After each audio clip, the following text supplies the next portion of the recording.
नमस्कार दोस्तों, मैं हिमांशु ठाकुर और मैं आप सभी का स्वागत करता हूं इन डेप्थ ऑडियोलॉजी चैनल पर।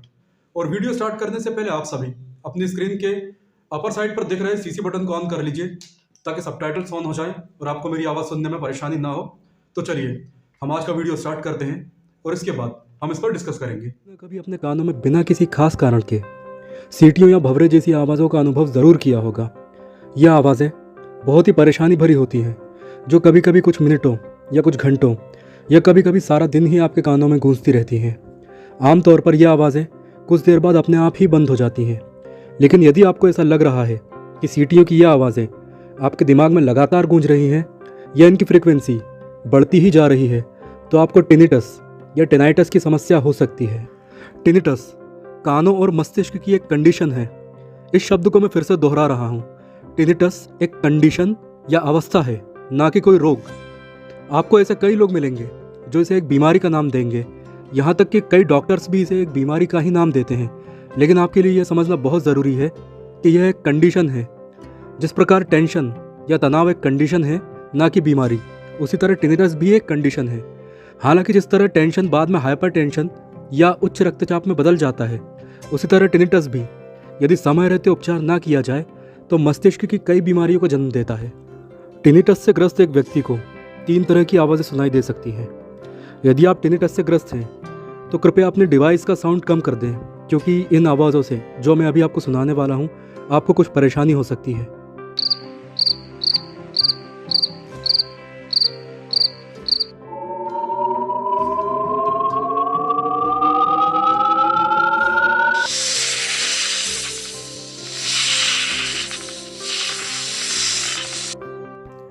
तो ये थी टिनिटस कंडीशन के बारे में सतही जानकारी। वैसे तो इस वीडियो में आपको टिनिटस की संपूर्ण जानकारी दी जा सकती थी, लेकिन इससे वीडियो बहुत ही लंबा हो जाता। इस वीडियो का उद्देश्य मुख्य रूप से टिनिटस की समस्या का निदान और उपचार ही है, इसलिए हम अपना ध्यान टिनिटस के डायग्नोसिस और ट्रीटमेंट पर ही केंद्रित रखेंगे। अब जबकि हम जान चुके हैं कि टिनिटस क्या होता है, तो अब हम इसके संभावित कारणों का पता लगाते हैं। लेकिन इससे पहले आपको ये समझना ज़रूरी है कि एक रोग और कंडीशन में क्या फ़र्क होता है। तो इसे हम कोरोना वायरस के उदाहरण से समझते हैं। देखिए, कोरोना वायरस एक रोग है या रोग का एक कारण है। जो अभी कोरोना वायरस फैला है वो नोवल कोरोना वायरस या कोविड-19 के कारण होता है, जिसके लक्षण सभी व्यक्तियों में लगभग एक जैसे ही होते हैं, जैसे कि सर्दी, खांसी, बुखार और फेफड़ों का संक्रमण। और नोवल कोरोना वायरस से ग्रसित होने वाले व्यक्ति को लगभग एक जैसा उपचार ही दिया जाता है, जैसे कि एंटीवायरल दवाएं और बाकी के अन्य उपचार। तो कोरोना वायरस एक रोग है, लेकिन टिनिटस एक रोग ना होकर एक अवस्था है। इसीलिए इसके उपचार या ट्रीटमेंट की विधि एक व्यक्ति से दूसरे व्यक्ति के लिए अलग अलग होगी। टिनिटस का वास्तविक कारण क्या है, यह जानने के लिए आप ईएनटी या नाक, कान और गले के डॉक्टर से संपर्क कर सकते हैं। वह काउंसलिंग और कुछ टेस्ट के बाद टिनिटस की समस्या का वास्तविक कारण आपको बता सकता है। हालांकि टिनिटस का कारण हर व्यक्ति में अलग अलग होता है, लेकिन इसके कुछ सामान्य कारण भी होते हैं जो इस तरह हैं। कान के पर्दे का फटना या ईयर ड्रम परफोरेशन। कान के पर्दे का फटना या टेम्पैरिक मेम्ब्रेन परफोरेशन टिनिटस के कुछ मुख्य कारणों में से एक है। कान के पर्दे के फटने का कारण कोई संक्रमण, चोट, ट्रॉमा या कान में पानी भरना हो सकता है। इससे कान के पर्दे में एक छोटा या बड़ा छेद हो जाता है। यदि छेद का आकार पर्दे के आकार का 30% तक है तो डॉक्टर इस पर एक खास तरह का पेपर लगाकर इसे बंद कर देते हैं। और यदि यह 30% से बड़ा है तो सर्जरी की आवश्यकता पड़ती है, जिसका डिसीजन आपका ईएनटी डॉक्टर ही लेगा। मिडिल ईयर इन्फेक्शन भी टिनिटस का एक कारण है। इसमें कान के बीच वाले हिस्से में संक्रमण हो जाता है। सबसे पहले ईएनटी डॉक्टर यह पता करता है कि मिडिल ईयर इन्फेक्शन हुआ है या नहीं। इसके बाद संक्रमण के कारण का पता किया जाता है। इसके बाद यह देखा जाता है कि संक्रमण मिडिल ईयर के कितने हिस्से तक फैल चुका है। आमतौर पर इसका उपचार कुछ दवाओं और कुछ मामलों में सर्जरी द्वारा किया जा सकता है।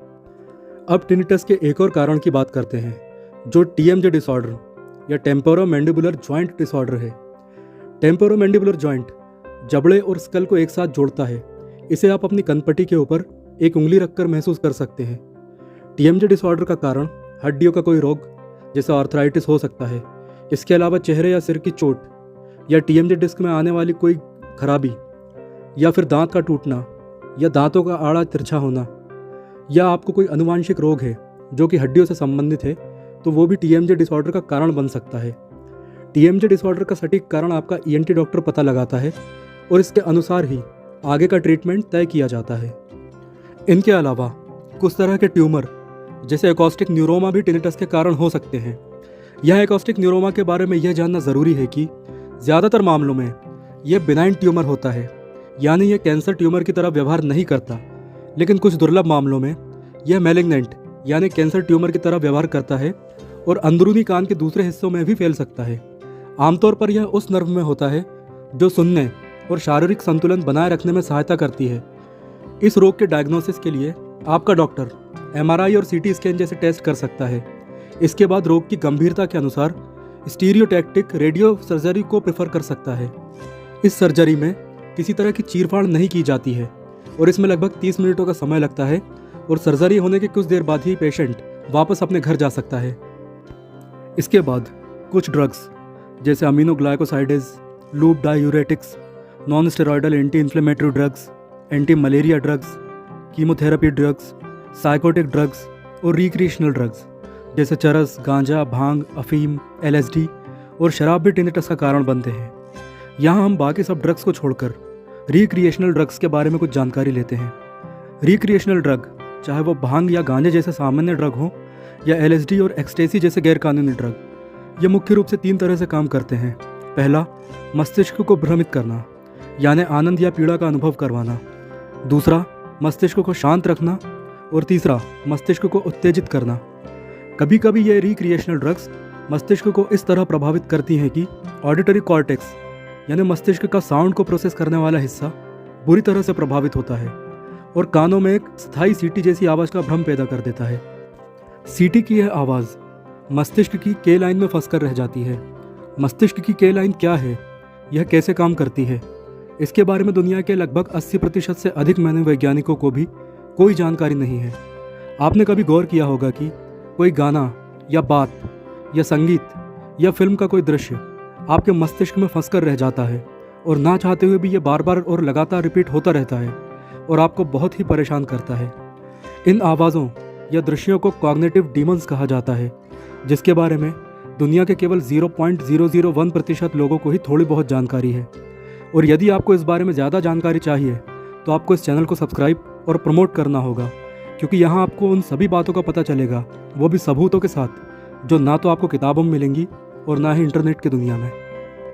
दरअसल मस्तिष्क के पास गैर ज़रूरी या परेशानी भरी स्थितियों को दबाने या इग्नोर करने की एक आश्चर्यजनक क्षमता होती है। इसे इस तरह समझते हैं, मान लीजिए कि आप एक शांत कमरे में बैठे हैं, तो दीवार पर लगी घड़ी की टिक टिक आपको केवल कुछ सेकंड या मिनटों तक ही सुनाई देगी। इसके बाद मस्तिष्क इस आवाज़ को दबाना या इग्नोर करना सीख लेता है और वो आवाज़ आपको सुनाई देना बंद हो जाती है। अंत में टिनिटस के एक सबसे महत्वपूर्ण कारण को समझते हैं, जिसे एंजाइटी, डिप्रेशन, स्ट्रेस या तनाव कहा जाता है। आज दुनिया में ऐसा कोई व्यक्ति नहीं है जिसे किसी न किसी तरह का तनाव ना हो। तनाव या डिप्रेशन का टिनिटस के साथ बहुत ही गहरा रिश्ता होता है। दरअसल यदि 100 लोगों को स्ट्रेस से संबंधित टिनिटस है तो उनमें से 80 लोगों की टिनिटस स्ट्रेस के समाप्त होते ही अपने आप समाप्त हो जाती है, लेकिन बचे हुए 20 लोगों का टिनिटस एक लंबे समय तक बना रहता है।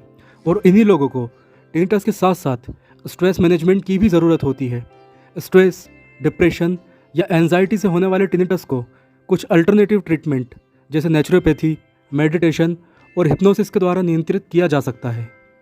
इसी तरह तनाव से संबंधित टिनिटस से भी छुटकारा पाया जा सकता है, यदि आप अपने मस्तिष्क को इसे इग्नोर करना सिखा सकें। इसके लिए आप साउंड थेरेपी का सहारा ले सकते हैं। इसके अलावा आप योग और भ्रामरी जैसे प्राणायामों का भी अभ्यास कर सकते हैं। याद रखिए कि टिनिटस एक अवस्था या कंडीशन है, ना कि कोई जानलेवा रोग, और अपनी कंडीशन या स्थिति में सुधार लाना पूरी तरह आपके ही हाथों में है।